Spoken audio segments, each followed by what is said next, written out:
জয় শ্রীকৃষ্ণ। আজকে আমি ট্রাই করেছিলাম শিমের ভর্তা, যেটা আমি সোশ্যাল মিডিয়াতে দেখেছি।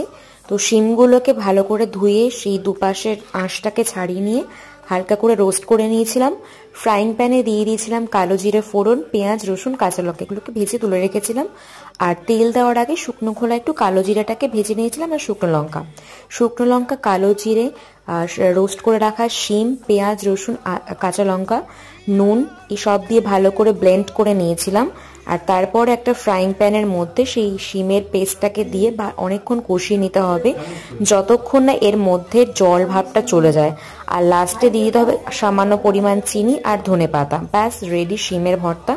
আর তার সাইডে আমি বিকেলে স্ন্যাক্সের জন্য একটু মোমো ট্রাই করেছিলাম, আর করেছিলাম হচ্ছে রুটি বা আটা দিয়ে যে নুডলসটা হয়, এটাও সোশ্যাল মিডিয়াতে খুব ভাইরাল ছিল। সেই ছুরি দিয়ে কেটে কেটে করে, তো এটা মোটা মোটা হয়ে গেছে। যাই হোক, খুব ভালো হয়েছিল খেতে। রাধে রাধে।